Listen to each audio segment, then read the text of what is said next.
Welcome to Life, Laughter, Divorce, episode 60. I am your host, Leanne Linsky. And I'm the boyfriend. The big 6-0. Yes, I feel like we should have a birthday party.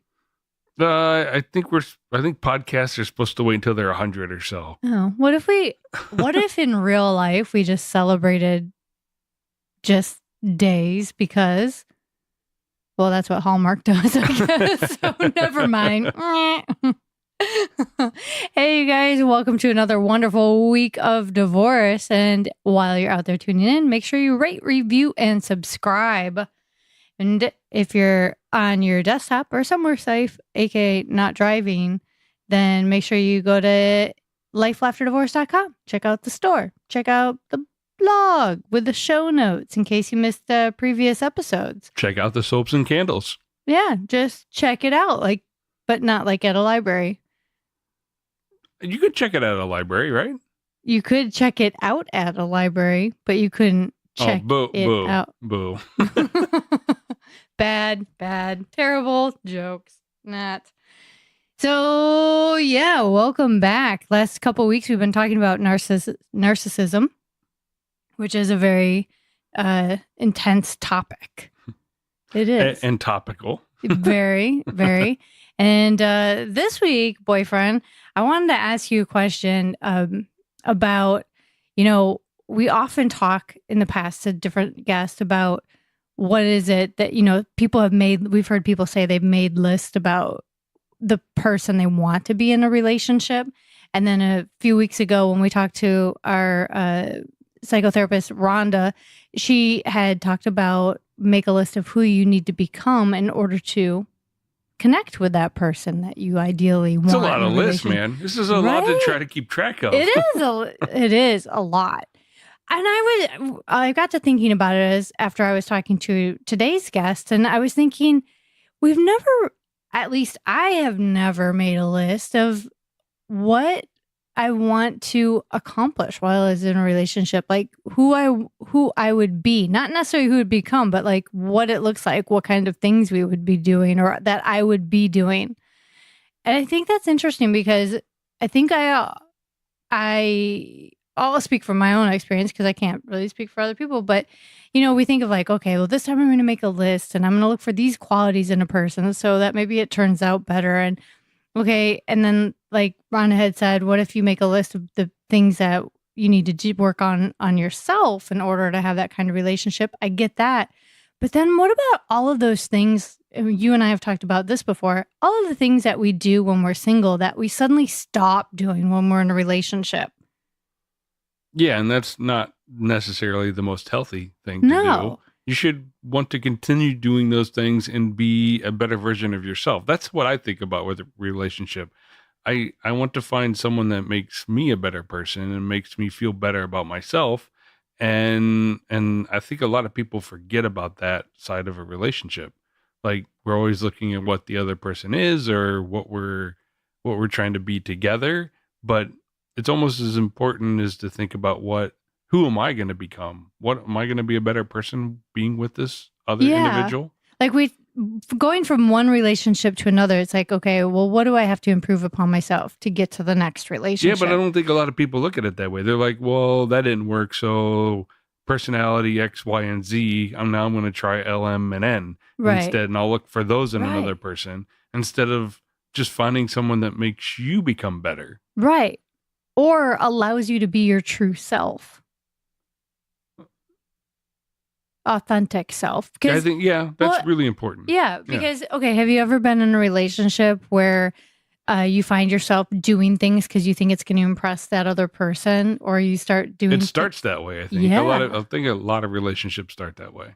They do. Or as you get into a relationship and you find out more about the person, you start doing things that they like to do more often, and you fall into their circle of friends or their kind of what they like a sports. Like you probably have had, dated other women who maybe suddenly become fans of the same sports you like because that's what you were into. And I've seen it the other way around where guys become fans of whatever the shopping. Well, no, I've never met any guy that's become a fan of shopping. Fair enough. But it's interesting how we kind of fall into that. Self-adapt. We self-adapt and we let go of things that were really important to us before.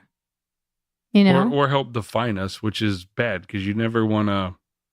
It's potentially bad. You never want to become that person that the other one is expecting or looking for. You want to bring your own personality into a relationship, and when both personalities work together, that makes a great relationship. Yeah. Well, and also what I think back on, it's like when you hear people who've been together for a long time, it's like, well, when we were dating, I was doing this and I was doing that and he was doing this and they were doing that. And they're like, we don't do any of those things anymore. I mean, I can get it because over the years, after decades, you get it. You know, you've raised family, you've, it's a cycle of life. Things of interest kind of change over time. And as you get older, other things come into play. Life gets lifey. You have health issues, kids, family, et cetera, et cetera. But like in shorter term relationships, when you look at it, it's like how quickly we lose ourselves into a relationship by putting the focus completely on somebody else. Yeah, I think my younger self did that a lot. Yeah. Trying to cater or be too much for the other person. But those relationships typically don't work out. And that's why we're together now. And I'm not with those other people because you learn, you grow. Yeah. I make you a better version of yourself. I get it. I just wrote that down, put it in my diary. No. No, you're not objecting. I'm not going to comment. No comment. Fair enough. So yeah, I think that's what our guest today has me thinking about is what is it that it's even like when we watch people go through the process from just dating to getting engaged and suddenly planning their wedding, everything suddenly becomes about the wedding and not about the relationship. It's all about that day. It's all about the day and the planning and the family and all of these things. Suddenly the focus shifts on what the day is supposed to be about. I don't know. Versus worrying about, not even worrying, but versus focusing on the other person and making sure that they're happy and making sure that this day is going to go well for both of us so we can start our lives together. Right. Well, in my reality, you've been through two of these, right. So yeah. And I think back, and I mean, I've done that where the focus, we get caught up in excitement and the celebration and the planning and the thing, but that can take anywhere, in my case, up to 3 or 4 months to plan and then get married, or up to a year. And if I were to think about it, and if I were to do it again, pay attention, boyfriend. No, if I were to do it again, I don't think I'd want to spend all that time planning a wedding or a ceremony. Or I'd rather enjoy the moment and enjoy watching the relationship continue to evolve rather than focusing on the planning of a party for a bunch of people who, are going to enjoy the open bar and great music. Yeah. And I think the evolving is really important. So who do we involve as people? Who do we evolve together as a couple? And how does that make us both better people? Right. And like looking at what does a commitment mean? Is it just like, okay, we're doing this next step and then that means we can get a house and we can do this? Or is this next step, what does it really mean on a personal level in the relationship? And I think that's what we miss. Or what some people miss. Some people miss, not everybody, but it's always just like what appearances and what's on the outside versus the deeper meaning or the deeper why.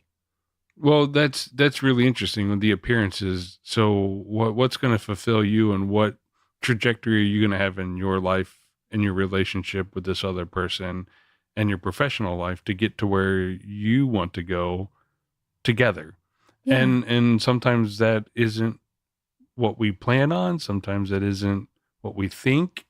And really well, it isn't. It's what's the best way to put this? Maybe we're trying to do it for other people instead of ourselves. The perception. Yeah, because this is what we think we're supposed to be doing next. Society norms, and that goes back to some of the other topics we talked about. Is like, why do we do this tradition? What does it mean in today's society? Why are we doing it? Like, this just seems like the logical next step because this is what everybody does. But really, what's the deeper purpose? What does this really mean for this relationship? And I feel like that's the missing piece. It's a missing piece. I don't think a lot of people think of it in their younger days. So no, yeah. We don't. I mean, I didn't. It just seemed like, okay, this is what it is, and this is what you do, and you go through these actions, and then you're supposed to have this happily ever after.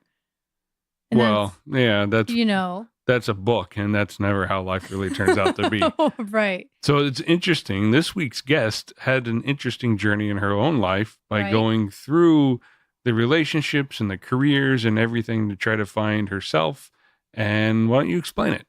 Well, you know what? I'm going to let our guest explain it. What I'm going to do, boyfriend, is introduce our guest. Yes, why don't you do that?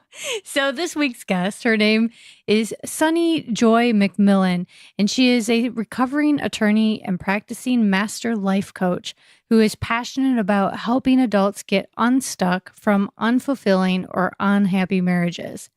Sunny is the host of the weekly radio show Sunny in Seattle on Alternative Talk 1150 AM KKNW, and the author of Unhitched, Unlock Your Courage and Clarity and Unstick Your Bad Marriage. So without further ado, meet Sunny Joy McMillan.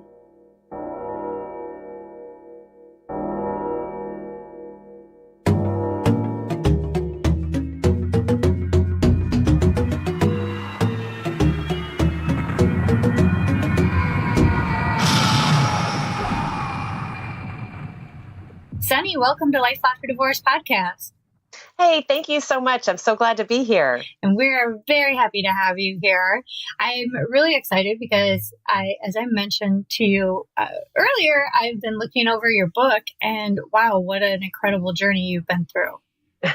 Yeah, I've had some interesting times so far. Yes, you have. So for our listeners, because they haven't met you yet, and to give them a little bit of background, you've been married and divorced, and yes, you had quite a high conflict marriage, as you put it in your book. Yes, absolutely. And, I tell people this now, but our first date ended in a fight, which doesn't bode well for a long-term relationship. But my ex-husband is an attorney. And at the time when we first met, I was just about to enter law school. So we ended up just two strong-willed attorneys that it was like at the beginning, I used to say oil and water, but really toward the middle to the end of our marriage, it was like kerosene and fire. It just was like beating our heads bloody against this brick wall, just continuing to try to make things work. And it just was an interesting personality combination that just no matter how much professional help we had between therapists or other types of counselors, it just we just couldn't seem to find a place of loving kindness in our home. Oh, yes. And, a lot of times I think when we get into a relationship like that, doesn't it seem like I've heard people say, we are so passionate, but then the makeup, the sex, and there's this and there's that. So a lot of people, they kind of feed off of that kind of energy because it's so intense all the time.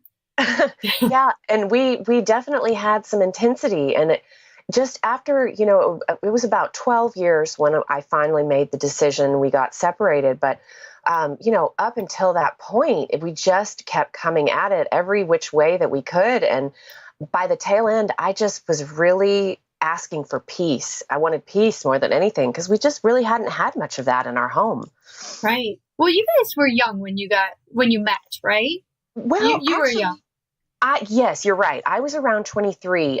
My ex-husband was 11 years older than me, so he was a lot more developed in, his values and what he was looking for in a relationship. And I was not at all grounded in anything at that point. I think back to when I was 23 and yeah, it's a big difference. At the time I thought I was, but so when you got married and you lived in Texas, is that correct? That's correct. Yes, we were in Austin for the primary, most of it. And had you lived anywhere else? Yes, actually. Well, we met in Houston, and I'd gone to college. I'd transferred around a bit. So I'd lived in Memphis, and I'd lived in Santa Barbara. And of course, then there was Waco. So I lived a couple of different places before landing in Austin. And that's where I went to law school and spent about 10 years there, I guess. And now, of course, I'm in Seattle. Okay. So once you guys got married, well, obviously your first date ended in a fight. So you kind of knew, did you think it was going to get better? Yes, I thought that we could improve things. We would talk endlessly, and we kept expressing the desire to be as what we call ducks, letting things roll off our backs. And so we tried and tried and tried and just never did seem to be able to get to that place. Ironically, we're there now that we're divorced. We have a wonderful relationship. It's kind of the spoiler alert. We get along a lot better now than we did back then. But I just had a certain idea in my head of what I thought that a marriage was supposed to look like. I have to give my parents credit. They've been married over 50 years, but for the first, 10 years of my life, they had a really dysfunctional, not cool relationship. So I didn't really have a great example of what I thought a marriage was supposed to look like. So everyone said marriage was hard. So I just figured what I was experiencing was normal. Yeah. That's an interesting point because, okay, so my parents, they've also been married over 50, 55 years, I think it is now. And yeah, that's a really long time. And so as children, we've seen them go through so much. And it's kind of like, well, what do? You just hang on no matter what, and where do you draw that line in the sand as to what's the final deal breaker and what's acceptable and that, something that we could work out. Absolutely. Did you find that, how are your parents through this relationship? Well, it's interesting because while I'm an only child, my parents and we have a close relationship, but I was really not necessarily just by my parents, but I was raised in a community where appearances were very important. And so everyone would pretend like everything was sunshine and roses. And so I had all this horrendous conflict happening behind closed doors. And I was too ashamed to tell anyone that my life was not as perfect as it looked on the outside. And I thought, well, what are my parents going to be able to do about it? I didn't, while I love them dearly, I didn't feel like theirs was a relationship that was an example that I wanted to follow. So I didn't really know who to go to talk to about this, except for, fortunately, we had some therapists, but no one else knew it because it was very embarrassing to me. Mm. What did you think the worst would happen if you told people how unhappy it was? They'd know my life wasn't perfect. Oh no! and then would they still like me? If I wasn't, all sunshine roses and everything being just beautiful, right, on the outside and the in. So the worry of being judged and being an outcast to your social circles and not being a part of that life anymore. Yeah. There's something, in the book I talk about this because I found the writing of Dr. Martha Beck around 2009, and she is the biggest teacher of my heart. And I ended up, leaving the practice of law and becoming a life coach through her program. Not even originally because I wanted to be a life coach, but just because I was so attracted to what she was doing, and how authentic she was in her writing and her own life. And she talks about this concept of the social self and the essential self. And the social self is the part of our psyche that develops in response to, the people around us, our parents, family of origin, religious figures, teachers, things like that. And then we've got the essential self. That's like the part of us that is the most authentic, essential, us, just everything stripped of the bells and whistles. So your personality and your sense of humor. And I realized I'd really created a life and a marriage quite frankly, that was for my social self and not my essential self. And that's kind of when the light bulb went off and I thought, uh-oh, I am not in the right life. And this marriage is just, it's not reflective of who I really am now. Right. And I think I got to that part of the book too, where you actually went to a Burning Man festival. Yes. Have you been to Burning Man, Leanne? No, I have not. I've heard a lot about it, but you went to a Burning Man and it kind of was life-changing for you. It really was, because for anyone who's been to Burning Man, the thing that stood out the most to me is when you hit those gates and they have you ring this bell if you're a virgin burner, your first time coming in.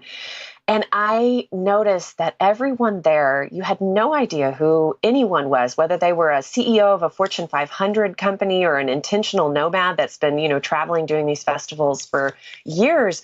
And it was so refreshing. And I thought, wow, I can be who I really am, like the adult that I have become, the values that are my own, not ones that have been handed to me and prepackaged. And I can decide, and just to watch all these people being completely authentic and just who they really are, not the social self. Oh, it was really cool. What happened after you came back from this? Were you married? Were you married at the time? Yes. Yeah. And my ex-husband. So we had, I have to give him credit. He is an incredibly successful attorney and created a firm with a couple of partners that grew into a multi-city firm. And I just was so proud of him. And he created a really beautiful life for us that afforded us a lot of cool, the material stuff, that our culture tends to value, but, neat experiences and things. But he would always complain that we never had enough fun. And so I thought, well, I'll give you fun. Let's go to Burning Man. So it was like an anniversary gift and kind of a last-ditch effort, quite frankly, for us to try to connect on some level, because things were really coming apart at the seams at that point. Mm. Wow. Which, Burning Man is not where you normally go to try to you think like a romantic getaway in wine country or something like that. You don't think about, like, hey, let's go tear it up. So when you suggested this to your husband, he was totally on board right away? He was. It was a surprise. And I have to tell you, to plan, if you've been to Burning Man, you better plan ahead. Like you're coming in, it's a leave no trace event. There are no supplies or anything really there. You got to come in and come out with whatever you're going to need for that 11 days. And so I planned it as a surprise, and he actually was really on board with it. And we really had a beautiful time. But I think at that point, I realized at the tail end of it, I am not sure that this marriage is going to work. And that's really when things got pretty intense when we got back toward, moving towards separation, ultimately. Yeah. Well, so once you guys got back from this, I mean, it sounds like it was a remarkable trip for so many reasons. It was pivotal. And boy, I am having some serious trouble talking today. I was too, Leanne. Pivotal in your relationship. Like there is definitely a turning point of sorts, because although it didn't necessarily fix where you were in your relationship, it opened your eyes to where you were as yourself. Yes, my most essential self, the part of me that I really had not been honoring for the first 30 some odd years of my life. And what happened after this? So things began to unravel with a relationship. Yes. And I have to thank the therapist that I had there in Austin. We'd been in and out of couples counseling since we got home from the honeymoon. And fortunately, we had some very supportive professionals in our life. And she suggested, and this is something that I always recommend to my clients now, a structured separation, because when you've been, especially relationships that are pretty high conflict, and this was not, my ex-husband was not an abuser, an addict, or an adulterer. He is a good man. We just were not very nice to each other. So I was just as much to blame in this. But when you've got high levels of conflict, you're actually living from a different part of your brain, not the most rational part. You're kind of going back into that, the reptile brain or the limbic system. And so when you are in those situations day in and day out, you're not even thinking rationally at that point. And she said, if you do a structured separation, not like a traditional separation where it's kind of the exit ramp to divorce, but where you have bounds around it. Will you wear your rings? How often will you meet? Or will you see each other during that time? Will you have the supportive professionals around you maybe once a week? And so this structured separation is basically a way to just release some of the pressure, kind of turn that valve so you can release some of the trauma and all of the resentment and things that have been building up so that you can come back into your rational brain. And that structured separation was really a beautiful opportunity for us to, whether we decided to stay or go, it was a great way to put words on the narrative, like put a bow on the shared experience that we'd had to date and come out the other side, either with a new story between us as a marriage or going our separate ways. And ultimately, it was my decision. I made the decision that dissolution was, I thought, in our highest and best interest. Yeah. How long was your separation? 6 months. We started it with a 3-month, and at the 3-month mark, I said I still need more time, and he felt the same way. So we continued to show up weekly to a therapist, and at the end of the 6 months, we had made the agreement that if one of us knew that we were not going to be able to stay in the marriage, that we would let the other know so we didn't kind of drag things on longer than they needed to. And I did let him know that. And I think it was March of 2012. Wow. Okay. So, and during that time of a structured separation, that's where you agree, like you're not seeing other people, you're strictly taking time out. Yeah. And really the thing about a structured separation is you get to create your own rules. And so the rules that we created for that period in our lives was that we would not see other people, that we would wear our rings. And we didn't even share at that time with our friends. They didn't even know we were separated at that time because we really, again, there was a lot of shame around feeling like things weren't working. And unfortunately, I think shame is one of the most universal emotions, and where we can be united in our vulnerability. I think often we let it separate us, and my ex-husband and I did that very thing. And where we could have really, I think, had the support of friends and family, we did not at the time. Right. Yeah, that's a very, very good point, because we're sick is our secret. So the more we keep inside, the harder it is for us to really work those things out. Exactly. So once you came out that you guys decided that this wasn't for you after this, it happened right after the 6-month separation. Like, okay, I think I'm done. Mm-hmm. How did that work out? And were you in agreement? No. And to this day, it's really interesting. My ex-husband and I, we don't have children. That was an intentional decision because there was just so much conflict in the house. Having grown up in a home that had a lot of conflict when I was little, I just didn't feel like we had an appropriate relationship for kids. So all that to say, even though we're divorced now and we don't share children, we still talk, usually several times a month at least. And to this day, my ex-husband does not agree with the decision to get divorced, but he was kind enough to be graceful in the process. And we've been through a lot of forgiveness together. We didn't speak for the first 3 years after the divorce, really. But in about year 3 or 4, we kind of opened those doors. And to this day, he will say that he is not in agreement with it. But when I wanted out, he was nice enough to honor that. Mm. So it sounds like maybe you've moved on more than he has. I'm sorry. Go ahead. Would that be a pretty solid assessment, or is it just another part of the conflict and the long-term aspect of the relationship? Yeah, we've each moved on in different ways. I will say that. And it's interesting, Leanne, because during the marriage, there was a lot of dysfunction. And I'm saying this on both of our parts. We were both I think using alcohol in a very unhealthy way. And I was using drugs in an unhealthy way at that time. My ex-husband was a workaholic. That's partly why he was so successful. He also was struggling with depression at the time. We had some health concerns and things like that. And it's interesting that when the marriage ended, that catalyzed a lot of healing for him around a lot of this stuff that for whatever reason never happened while we were together. So he's moved on in some really healthy ways, as have I. But I would say that we have moved on in different ways. He's not remarried at this point. I am partnered and have been for several years. And we don't talk a lot about that, but I know he's getting back out there. Right. Yeah. Well, everybody processes it differently. And like you say, it brought out, after Burning Man, it brought out a lot of self-awareness, and that's part of the journey after divorce. Exactly. Yeah. So when you first got married, you were an attorney, right? Or you were going through law school because you were still young. Yes, I was applying to law school when I met my ex-husband.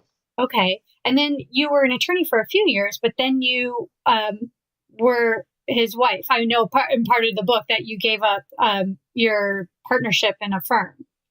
Yes. I actually was not a partner in the firm. I was just an associate. Okay, sorry. Yes. Oh, no. If they ever heard that, I wouldn't want them to think that I was going around saying I was a partner in this firm. No, you were an associate in a firm. Yes, okay. I was the associate attorney at the time. But yes, I did end up leaving that practice. And I have to thank my ex-husband for the beautiful life that he really allowed us to create. And we ended up splitting our time between LA and Austin. And at the time, it was really hard for me to bill hours and really keep my hours up while our life was expanding in some really fun ways. And we did a lot of traveling. So I did leave the firm. And, also, Leanne, if I'm being completely honest, the whole law school thing and becoming an attorney was that social self thing again. I went to law school not because I wanted to be an attorney and had an inherent love of the law, but I went because I had a really low self-worth. And I thought that if I had a fancy law degree, that I would feel better about myself, and that it would be something that would, please my parents and impress my peers and not disappoint anyone. So I had created a whole life. The marriage, the career, all of it was based on things that were not really in alignment with my most essential self. Yeah. And I think a lot of people tend to make decisions like that because it sounds good on the outside. Mm-hmm. A lot of us tend to make decisions like that in life about thinking about what it will look like to others rather than what it is we truly feel our purpose is. Yes. So when you gave that up, was there a sense of relief to some respect that you had this life that allowed you to put that behind you? Well, do you mean when I left the marriage? Well, but when you left your job, but yes. You were in the marriage, and then later. Yes. Well, there was a lot of, so what I tell people about that life was the quote that comes to mind, and this was a quote that was really, really important to me in helping me make the decision, because it wasn't an easy decision and it was a long time that I considered this. But it was a quote from the Buddha that was paraphrased in one of Martha Beck's books. And the quote said that when you encounter a body of water, you will know it as the ocean because it tastes of salt. And in the same way, you will know enlightenment and truth because it tastes of freedom. Not safety, not comfort, but freedom. And I had a lot of safety in my life and I had a lot of comfort, but I didn't feel free. And I don't mean, I want to make the distinction here. Just because you're married or you're partnered up does not have anything to do with the freedom thing. To me, it has to do with having a life that supports your most authentic self. So it felt really nice to be able to leave my firm and to have, the support of my ex-husband financially. At the time, we were still married, but he made a lot of things very easy, and there was a lot of safety and comfort in our life. But I didn't ultimately feel free until I left the marriage. And I don't think that being free has anything to do with being partnered or married or single. I'm partnered now and I feel incredibly free. But at the time, I didn't ultimately get to freedom until I left the marriage. Right. And at that point, what were you doing career-wise when you left? Had you already decided? Oh, no, Leanne, it was so scary. Excuse me. I leapt without knowing what was going to be underneath me. Now, I will say that I did, while we had a very interesting arrangement in terms of property division of assets, there wasn't a community estate as there normally would be. So I wasn't real sure at the time, quite frankly, that I would leave with anything more than my ring and my car. Fortunately, in the end, my ex-husband was softened a bit on things, and I got a little lump sum that I was able to what I called a sabbatical from my life, because I knew that I needed to radically change everything. So for a couple of years there, I was really stumbling around in my own healing journey. And I knew that I knew I wanted to serve others in a new way, but I knew that I couldn't serve them until I did my own work. And so I had a couple years there where I feel very blessed that I was able to really regroup, come back to myself, really link up with that essential self so that then I could move forward in a new way, a way that I hadn't before, which is why I got myself into the marriage and the law career to begin with. Right. Well, what were your steps in finding your purpose? What did you do to kind of solve that mystery? Yeah. Well, I started following breadcrumbs is what I did because I didn't know, I really couldn't see more than one day at a time ahead of me. And so it was kind of like stumbling in the dark without a flashlight. I knew the first thing that I needed to do, I don't know why, but was get congruent between my mind, my heart, and my gut. Because my mind had been leading the way. It served me well in law school. It's nice that we have these minds that work very well for rational things. But I had not been tapped into my heart space or my gut. And, we've got there's a reason there's called a little brain in your heart and a little brain or the gut brain, because we have all of these sensory neurons and neurites in there. And this is the seat of our intuition. And I hadn't really been relying on any of that. So I just had a radical coming home to self, basically, where I tapped into my own inner wisdom and intuition. And at that point, there were some other steps that followed, but I think one of the biggest ones, especially as it relates to my ex-husband, was making amends and forgiveness. And do you want me to speak about that for a little bit? Yeah, or is that, sure. hijack your question there? No, not at all. Yeah, because for the duration of our marriage, I was in a victim mentality. And it was really easy because my ex-husband is a very gifted attorney. And so every fight kind of felt like I was on the witness stand or I was being deposed. Mm-hmm. And so I would say, here I am. I'm this poor, he's hell-bent on controlling me. And he's angry and he's got a terrible temper. And so I had this victim story where I was the victim of a hot-tempered husband who was hell-bent on controlling me. And I really had to take stock of the part that I played in co-creating the marriage that we had that was as high conflict as it was. And when I turned, I have to say the work of Byron Katie, she has a system of inquiry called The Work, where you question your painful beliefs, your fears, your limiting beliefs. And so I really started to question that story. Was I really the victim of a hot-tempered husband who was hell-bent on controlling me?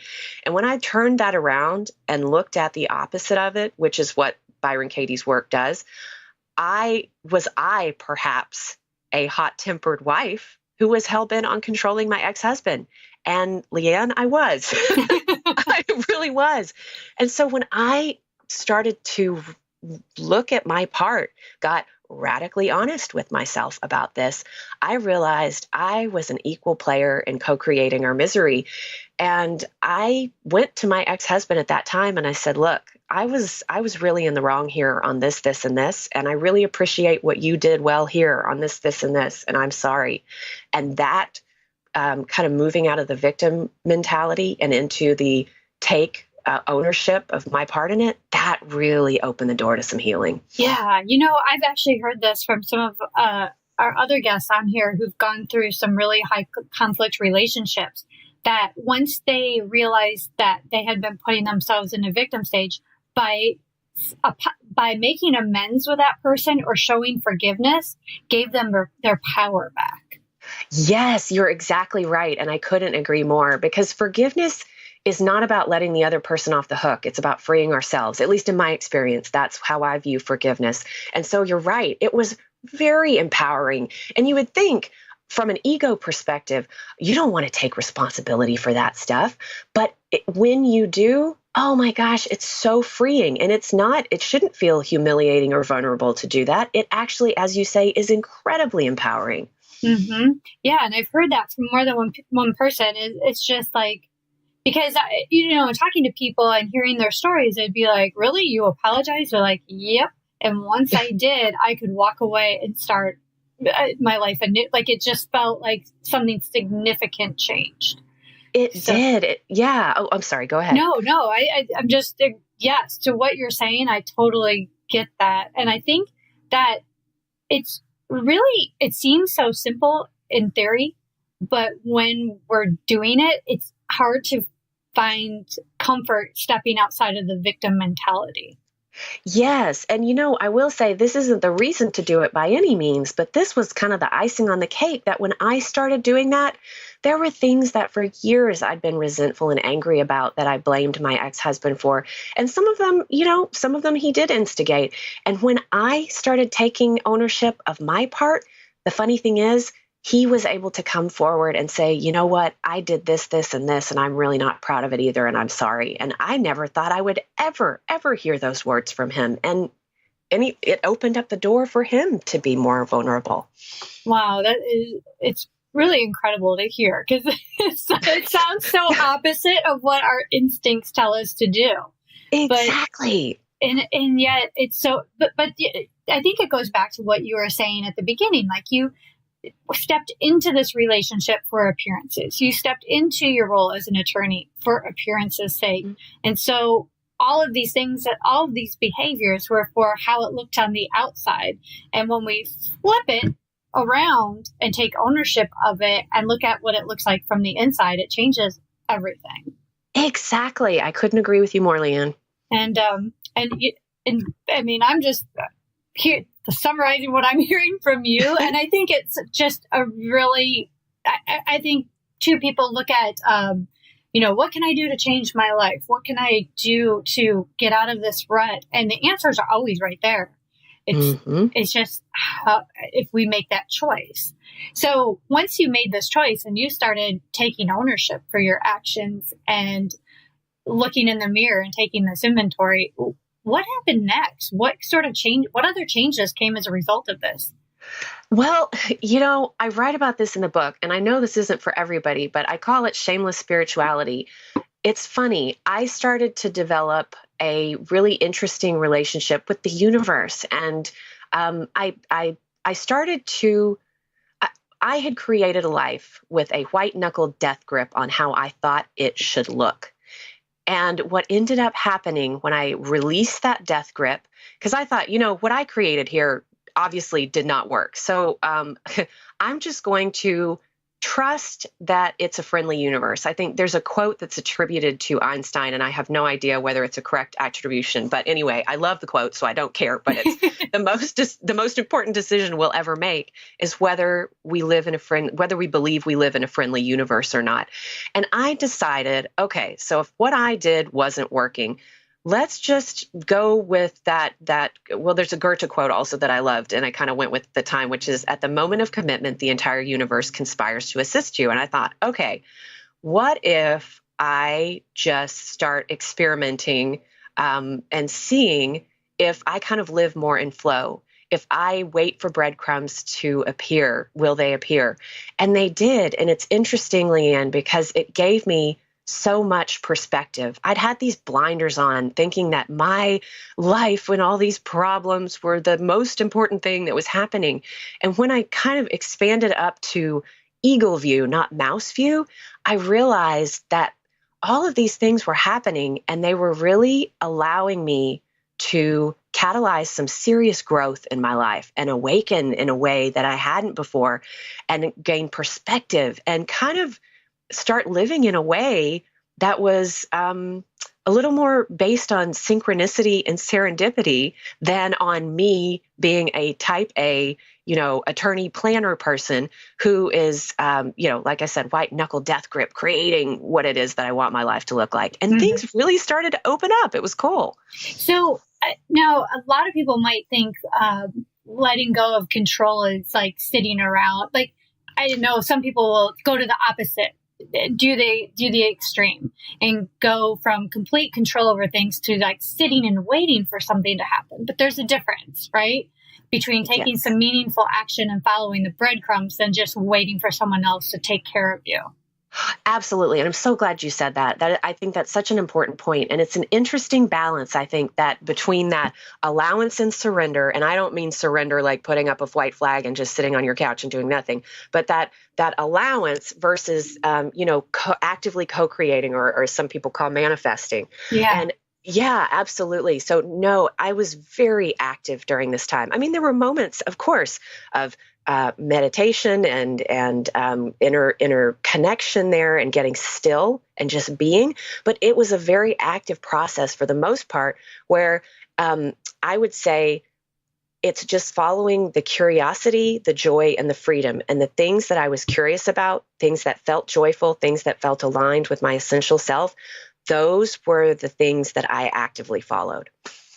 Yeah. What were some of those? I'd love to hear some examples of things that you set out and did that you hadn't done before.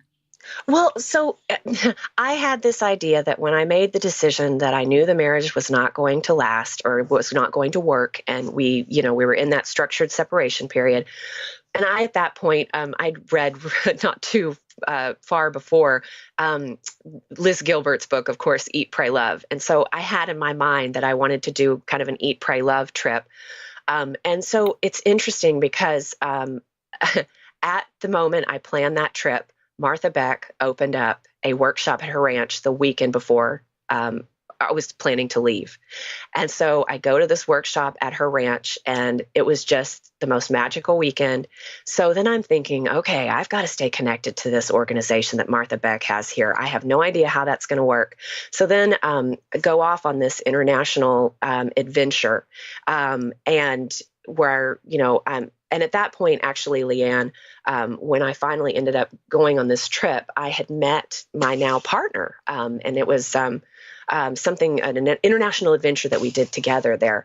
And so while we're over volunteering with elephants in Thailand, and we don't have a lot of internet access, and I have this stopover while we're in between countries and we're going on to our next volunteer adventure, and I have 1,000 unread emails in my inbox, and I know I need to sort through some of them. And the first one that opens up when I get into my inbox and I finally have this internet access is an email from Martha Beck that life coach training starts the month that we return from this trip. And it was like an immediate, where I'd spent years planning what law school I wanted to go to and, all that kind of stuff. This was just like, it was like, I say, straight from my heart to the register now button. I did it without even thinking. And then through the course of that life coach training, a new resource, a new teacher would appear. And then I'd get this next step on the journey. And it was just one series of those kind of things happening after another. Where things were just kind of unfolding exactly when you were ready for them. Exactly. Yes. It was just rising up to meet me exactly where I was and what I needed next. What a difference from a time where you felt like you had to force things to happen. I know. Right? It's so cool. And it hasn't disappointed me yet. I now call them toast points, not breadcrumbs, because they're like bigger and they're easier to spot now. I like it. So once you did your life coach training and you knew then that this is what you wanted to do? Yes, actually, because when I was younger, I always thought I might want to be a psychologist because I wanted to help people on a one-on-one basis, and I wanted to help them live happier, better, more purposeful lives. And then I got into life coaching. I have to be really honest, Leanne, like the word life coach, I still have a hard time with. Yeah. But I found that, learning about positive psychology and neuroscience and spirituality and all these amazing teachers on human potential, oh my gosh, I couldn't get enough of it. And I found that I really enjoyed working with people. So once I did the life coach training, I thought this is the breadcrumb that I'm going to follow. I don't know if I'll be a life coach forever and ever until I die, but I love it now. I love helping people. I love helping women specifically get unstuck from bad marriages, whether that means divorce or not, because a lot of the tools that I use can be used for reconciliation. I mean, they have gotten me to the point where I am with my ex-husband, where reconciliation could have completely been possible had that been something we both wished. And it just, again, it's not aligned with where I am. But in any event, it just, those things started just opening up. Mm-hmm.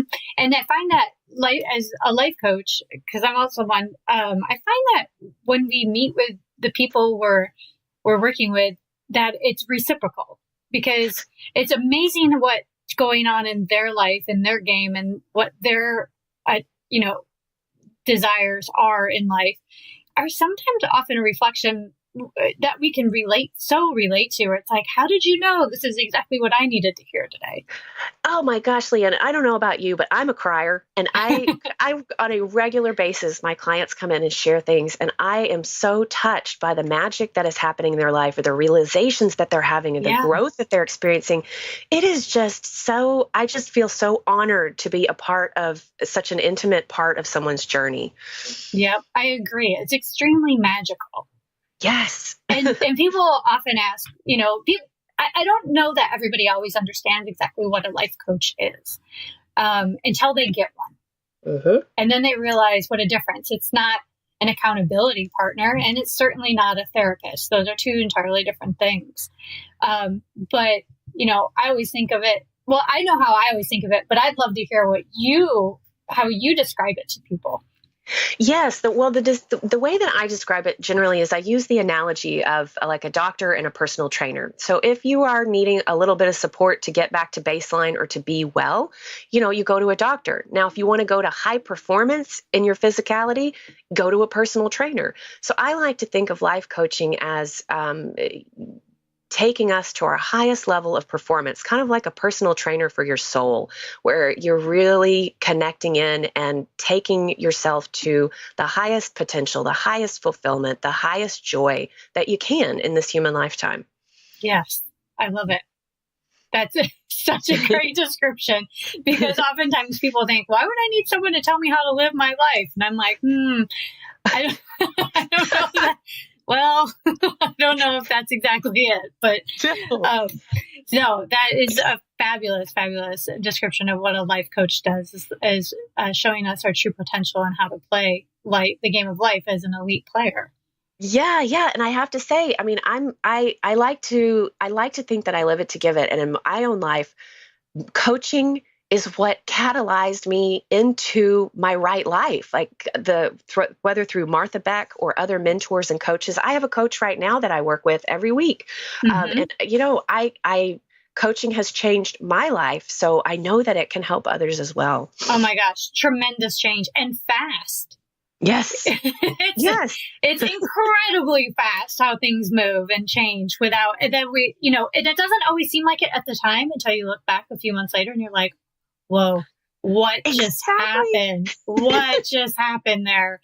Like, everything has flipped completely around, and it's just a magical experience. And I always love hearing people's journey of how they ended up to this place and what they had to experience in life to get a full understanding, because taking big risk is a big deal. And I think it's an important part of life, because without it, big risks sometimes result in big rewards. I could not agree more. And in my experience, that of my own life and my clients, fear is always going to be there when we are inviting change or, thinking about change. But there's a beautiful quote from Stephen Pressfield that I'm going to butcher right now, but it's basically like, use your resistance as a compass, pointing you in the direction that you must go toward the highest calling that you have. And I had a lot of resistance, and thank goodness I had the support of good therapists and some coaches along the way. But yeah, when we do make those leaps, man, that's when the coolest things in my experience happen. And I think honestly, some of the things that are perceived as the worst things in our life, divorce being one of them, actually have the potential to be our greatest awakenings and the greatest catalysts to the biggest growth we're going to have. So true. And I believe that some of my biggest failures have turned out to be some of my greatest opportunity. Yes, me too. Me too. And likewise. And that's why I love talking to people about divorce, because I think, as you mentioned several times throughout this talk, is that there's a stigma associated, and there's so much shame associated with divorce. And a failed relationship. And it drives me bananas when people actually say, oh, well, you've had so many failed relationships. And it's like, okay, they're failed, but there's so much that came out of them that it's hard for me to look at them the same way. Yes. And the quote that comes to mind, and I'm like loading up the quotes today. Sorry, but no, it's great. Martha Beck has this awesome quote that I use in the book that says, a marriage can succeed as a soul adventure, even if it doesn't last forever. And so I don't even view it as a failure. I think, I believe that I wouldn't have done things any differently, Leanne. I know that my ex-husband has experienced a greater amount of pain around the ending of our marriage than I have, and I own that because it was ultimately my decision to leave. But I wouldn't do anything differently in terms of having spent that time with him and the conflict and everything, because it has just changed my life in some of the best ways because of our divorce. Yes, so true. And that's I agree wholeheartedly, because it is hard to say that it's failure, because I always look at it as like, you know what, it was when people would ask me, well, when they first heard I was getting divorced and it was pretty fresh, and they'd say, what happened? And my pocket answer was, what I always had in my back pocket was, well, it was meant to be, and it was meant to be over. Oh, I love that. It was meant to be, and it was meant to be over. Oh, I love that. And I just felt like that just makes most sense to me. Like, I was meant to go through this. I was meant to have this relationship, because I would never have stepped into a relationship if I didn't think it was right. So at some point it was right. Mm-hmm. I agree. I absolutely agree. Yeah. But I love your book. As I told you, I've started your book and I've gotten part of the way through it, and it's so well written and it's very warm, and very, I feel like as I read it, I'm like, wow, Sunny has a true understanding of what's going on in our mind when we're going through this experience. And I just love it. I love the way it's written, and I can't wait to finish it. And hear, all of the other, because now your book walks through some steps too. Yes, it does. So, I mean, I would say it's kind of, there are several chapters that are a little bit of a mini memoir. So you really get, I share the nitty gritty of my story, but the remainder of the book is really the process that I use with my clients. And I will say I meet people in the should I stay or should I go zone all the way through the divorce process, because I believe there's a way that it can be done more gracefully. And being an attorney, while I did enough family law to be dangerous, I'll just say that it wasn't my primary specialty, but it's one of those things where when you apply these steps and you really tune into your inner wisdom, so you get the clarity around what you need to do. Once you know what you need to do, then there are steps that help you get the courage to actually take the tough action, whether that means fixing your marriage or dissolving it, depending on what's right for that particular person. And then all the way through to creating a new life that you love, with healing and with hope. So you might even be a more whole person on the other side than you were to begin with. Oh, I love it. I love it. And I think, so I'm going to put all of the information, your contact information, link to your book, all that good stuff on the show notes, so that it can live there, so people can reach out and find out how to purchase it from you. And that way they know how to, if they want to leave you some comments and some love and all that good stuff, they can do that too. Because I think your journey is just very inspirational and very positive. So thank you so much for sharing with us today. Yeah, thank you, Leanne. And I will say, I love giving away free books. So if there's anyone out there who's listening who thinks that this might apply to you, or you have a friend who might benefit from it, I will gladly give you a free copy of the book. And you can just, if you have my website there, they can, my email address or my contact form on my website, just reach out and I will be happy to send a book your way. Of course, I will absolutely put that all in there. So thank you. What an offer. You guys, if you don't take her up on this offer, what are you thinking? This is incredible. So no, that's truly helpful. And I'm sure our listeners will be most appreciative of it. So all of that will be there. Is there any last words of wisdom you'd like to leave our listeners with? Oh, just that if you're struggling in your marriage, you absolutely have the right to have a loving, kind relationship. And there are ways to make that happen, and you deserve it. So however that works for you, whether that means unsticking your bad marriage from actually reconciling and fixing it, or through divorce, whatever that looks like, you can do it. And thank you, Leanne, for the opportunity. You are very welcome.